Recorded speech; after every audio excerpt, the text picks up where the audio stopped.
How do you do it? My husband wants a divorce. Actually, no, he said that he wants a dissolution. I just quit my full-time job to take a part-time job at the school. That way I can get myself through school to get my RN degree.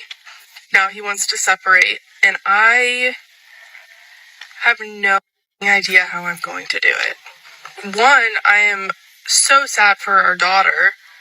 She's always had mommy and daddy there, and it breaks my heart that she has to go through this. If a man decides to divorce his wife, there's usually a serious reason behind it. Divorce doesn't just happen out of nowhere. It's the last resort when everything else has already fallen apart. She's clearly leaving out some details, because deep down, she knows she's the one at fault. But also, how the f*** am I going to afford to live? How am I going to be able to provide for myself and her? I think I'm just still in shock right now. Is this really happening? Yeah, it is. I don't know. If you guys have any advice, just let me know. This is a perfect example of how women will always think about themselves when it comes to a breakup or a dissolution or a divorce. Because why is it as a society we've normalized just breaking up? It all became normal because people started believing that the grass is always green on the other side. Modern women think relationships should be effortless, like everything just falls into place.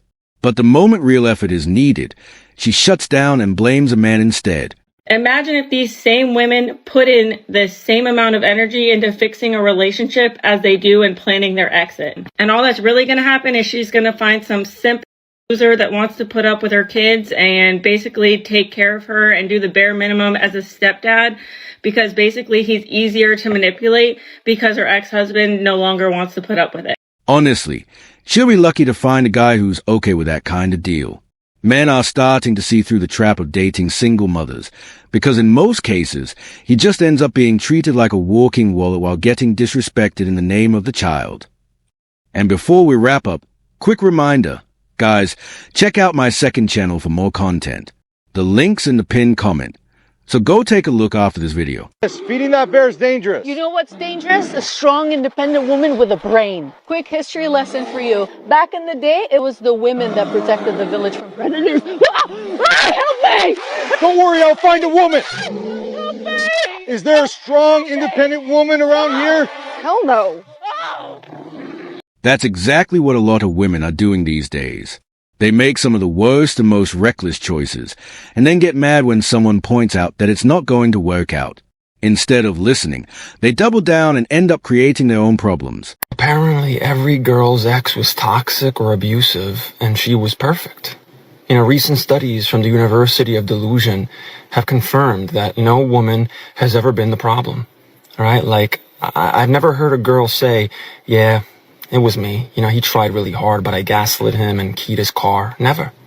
It's always he was insecure, he manipulated me, he didn't know how to handle a real woman. All right, that's fine. I don't even care. That's because a lot of modern women refuse to take any real accountability. There's always some excuse. It's a man, society, fate, or whatever else they can blame. And the sad thing is, the so-called sisterhood just goes along with it, agreeing with each other no matter how ridiculous it sounds. But listen, if you've had 11 boyfriends in 9 years and every single one of them had the same problem, at some point, just mathematically speaking, that just can't be true. Right? And I'm not saying he wasn't toxic. I'm just saying you weren't out here being Mary Magdalene either. And now every time a guy asks for a basic respect, he's controlling. Every time he checks in, he's giving narcissist. It's wild how every ex becomes a villain as soon as you're done using. A big side effect of all this is how they completely watered down words like trauma, abuse, and narcissist. These used to be serious terms that actually meant something. But now, they get thrown around so often that they've lost all meaning. People use them for just about anything. I had a flat tire. Would you, A, help me fix it? Come out, help me fix it. B, buy me a new car. Or C... Aware of the fact that my wife, on one of her rare visits to London, had a credit card stolen, and I monitored the use of the card, and I have to say I didn't report it to the police because the thief was spending less than she was. If there's one lesson to take from all this, it's that you should never hand a modern woman a credit card. Because the moment she gets one, she's likely to make some terrible financial choices, and it's never going to end well. How you ladies doing? Can I ask y'all a question? Sure. What's more important in a relationship, communication or finances? I'm a married lesbian, so I don't know. What? Sorry, do you know where the post office is? I'm a married lesbian. You can tell she was just waiting for the perfect chance to tell some random guy that she's a married lesbian. She probably didn't even listen to what he asked. She just wanted that moment to brag about something that, honestly, no one really cares about. This man said, why every time I meet a woman, she's behind on her bills or she needs help with a bill? Sounds like a valid question to me, but I wonder how she feels about it. If that's something that you're questioning and it's bothering you, upsetting you, that you have to bring it to the internet, you don't need to be meeting women right now. Wait a minute. Do y'all hear this? So, because he want women to be able to pay their own bills and stay the out his pockets, he don't need to be dating? You need to be focusing on yourself and getting your life together so that that doesn't bother you. Ew. Please.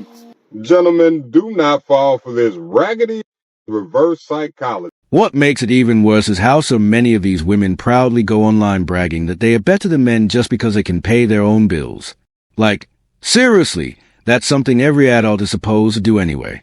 But hey, they act like it's some kind of major achievement. What's your favorite car? Porsche or G-Wagon. Are you 24?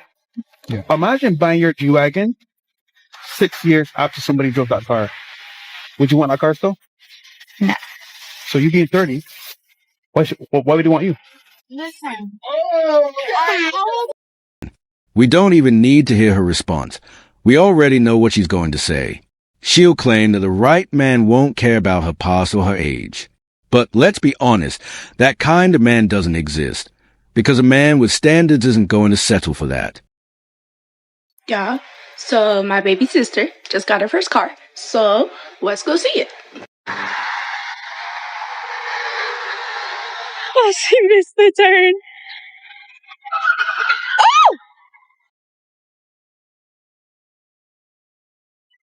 That's honestly the perfect metaphor for a lot of modern women today. They brag about something that's clearly worn out and used, and then turn around and blame the world for the chaos they created themselves. It's like they can't even see that they're the ones causing the damage. So I just left the tire shop because I had to get a tire replaced. Obviously, I had a flat tire. Just by the title of this video, entitlement coming in 3, 2, 1. And as I'm getting out of my car to hand it over to the folks, there's 2 seats, 2 like folding chairs sitting under an umbrella, both occupied by grown men.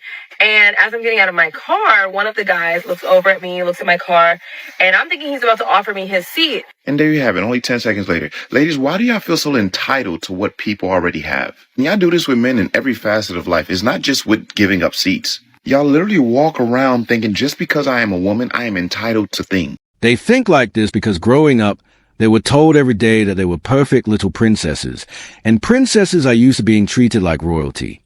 But nobody ever told them that real life doesn't work that way. Now they're angry at everyone else for it. A creator by the name of the Black Shawn Michaels once said, ladies, what is something that is socially acceptable that men can require from women? Because women have a laundry list of what they think men should be or what they should be doing. But what is it that men can actually say in return? Not to mention, what millennium are you living in? Feminism killed chivalry long time ago. Yeah, wanted equality. This is what it looks like. How many times do we have to say this? You can't have special treatment, i.e. chivalry, and have equality. That's not how this works. You should have got there before those men and got to the chair first. Chivalry just doesn't make sense anymore, because too many women act like they're entitled to it. And even when a man does try to be respectful or kind, it usually goes unnoticed. She's too busy thinking that it's just a bare minimum. He goes, is that a hybrid? No, he goes, is that electric? And I'm like, no, it's a hybrid. And he goes, how do you like it? Why are you talking to me? So the same man that can't even spark up a general conversation about something basic about your car is the same man that you want to give up his seat to you. Lost your mind. He offered me your seat? Where's the chivalry? Like, what the It's hot as hell. Why did you not offer me your seat, sir? Same reason why you didn't offer him your number when he sparked up a conversation. No one's entitled to give you anything the same way you're not entitled to give them anything. The funny thing is, even if the guy did give up his seat, she still wouldn't be thankful. She wouldn't talk to him. She wouldn't even be polite. She'd probably just get annoyed that he didn't walk away fast enough after giving up his comfort for Hayes. Anyway, guys, that's where we'll wrap up today's video. If you're new here, don't forget to subscribe, drop a comment, and I'll see you all in the next one. Take care of yourselves.